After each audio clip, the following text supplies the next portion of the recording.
Donc je vais vous expliquer la programmation en mode manuel 1, ce que c'est. Le manuel 1, la machine fonctionne comme une machine traditionnelle, c'est-à-dire qu'on ne va pas rentrer d'angle, on ne va pas être en commande numérique, on va rentrer une descente Y. Y1 et Y2. Donc je me mets en manuel 1, mode manuel 1, je vais chercher un programme inexistant. D'accord? Donc je lui ai mis le programme 9 pour essai. D'accord? Ensuite, je vais lui rentrer la référence pièce. Référence pièce, donc je vais sur le blanc là, du milieu là, et les doubles flèches. Et là, j'ai un petit alphabet qui apparaît. Là, je vais taper essai, par exemple. Alors, on n'est pas obligé de mettre un nom.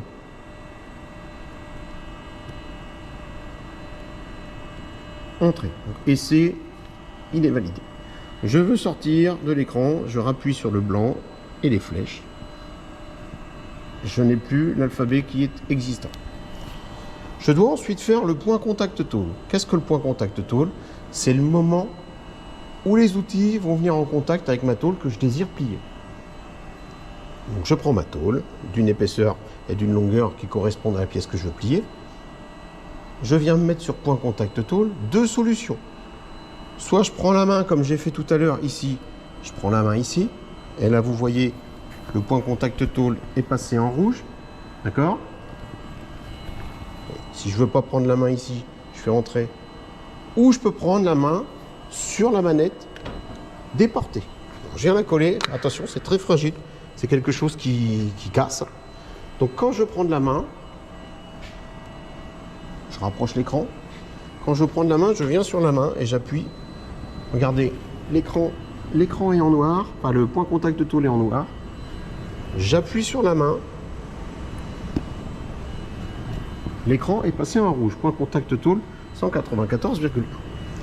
Maintenant que j'ai la main sur la molette, je prends. N'oubliez pas que c'est un mouvement en Y. Donc comme c'est un mouvement en Y, c'est un mouvement dangereux. Donc tout ce qui est mouvement dangereux, il faut le pied sur la pédale et que la main soit occupée. Donc la main va être occupée. Là, je suis sur fermeture, fermeture. Et là, je tourne pour ouvrir. Vous voyez, je suis en train d'ouvrir. Voilà. Donc là, ça glisse. On voit que mon point contact tool, il n'est pas fait. Donc je descends gentiment. Ah, là, ça bloque un peu. Je peux encore descendre. Terminé. Donc, là, je prends la main. Là, ici, c'est le A de apprendre. Quand je vais apprendre, j'appuie sur A. Et quand je vais appuyer sur A, vous allez voir l'écran. Là, j'appuie sur A. Vous avez vu, c'est passé à suivant. Donc là, mon point contact tool, il est fait. Ça signifie que c'est le 0 de la machine. Vous avez vu, le Y1 est passé à 0 et Y2, 0. Ça veut dire qu'à partir de maintenant, je plie. Donc là, je vais juste me cantonner sur l'angle, pas sur le X ni sur le R. Donc là, maintenant, je reprends la main. Allez, sur le Y, je suis en noir. Donc j'appuie sur la prise de la main ici. Quand je vais appuyer sur la prise de la main, la position réelle est passée en rouge. Donc ça veut dire que sur Y1, je suis en position réelle. Pareil, j'appuie sur la pédale fermeture. Et je descends. Regardez la pièce. Elle plie, elle plie. Donc en fait, on plie à l'angle désiré. Une fois que j'arrive à l'angle désiré, j'appuie sur le A de apprendre. En fait, il apprend la position du Y1 et du Y2. Donc il la garde en mémoire. En fait, c'est une mémoire. Vous voyez, position réelle, moins 4,24. Position en mémoire, moins 4,24 sur Y1, Y2. Donc, j'ouvre pour ressortir ma pièce. Alors évidemment, j'ai mis un angle au pif. Le but du jeu, c'était de vous montrer comment on règle. Et bien effectivement, au fur et à mesure, si je veux refermer, je la repositionne et je vais refermer.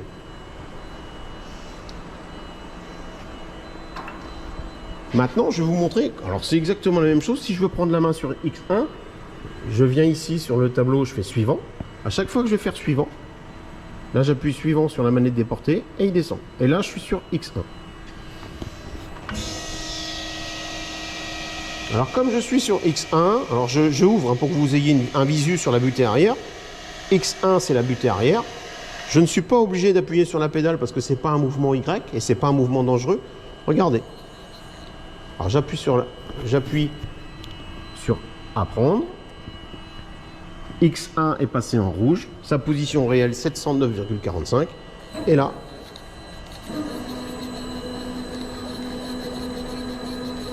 je viens bouger ma butée. Vous avez vu, ma butée elle est très basse. Elle est trop basse. Donc eh ben, imaginons que je veux venir travailler mon R1. Donc je suis sur, j'apprends pour passer à, j'ai appris mon X1 et je veux passer suivant, et je veux passer sur R1. Je suis sur un R1, j'apprends, et là regardez, je monte ma butée. Donc là on est en manuel, hein, comme une tradi.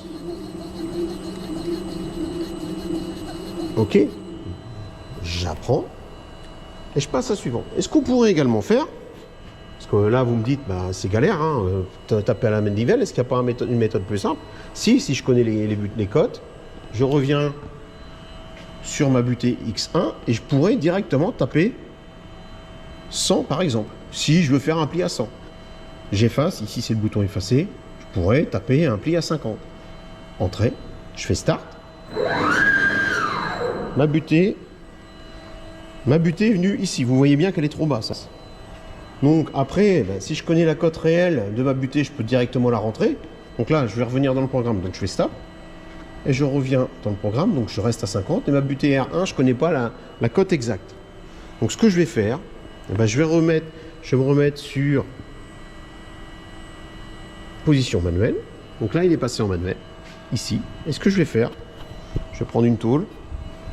Ce que je vais me faire, eh ben, je vais positionner ma tôle, ma butée R1 à la hauteur désirée. Là, on est pas mal. Notre butée est correcte. J'apprends. Et la cote R1 est de 136,59. Si j'avais un petit calepin, je pourrais éventuellement noter que je veux ma cote à 0, elle est à 136,59. Ça, on pourrait le faire. Mais le but de l'exercice aujourd'hui, c'était de savoir faire tout ça. Ensuite, je vais vous expliquer le reste. Les cycles, c'est si vous voulez faire plusieurs fois le même... Alors, là, je suis sur le pli 1. Il n'y a qu'un pli. Imaginez que je veux faire 10 fois le même pli, je fais 10. D'accord ? Là, si je fais 10 fois le même pli, je pourrais faire 10 fois le même pli avec un pas. Ça pourrait faire éventuellement un croquage. Un pas de 10, ça veut dire que je vais faire de 10, tous les 10, il va me faire un pli. Donc là, je vais venir ici, je vais effacer, je vais dire qu'il n'y a qu'un pli, entrée. Important, ici, c'est en frappe ou en l'air. On est considéré 0 en l'air, d'accord? En frappe, je viendrai en fond de V. La force. Et ici, je vous conseille le point Moreau, vous faites comme vous voulez, mais 146, c'est bien de trop. Donc moi, ce que je vous conseille, c'est de mettre 30, 20 ou 30. Ce que ça signifie que quand je vais finir mon pli, la machine, le tablier montera que de 30.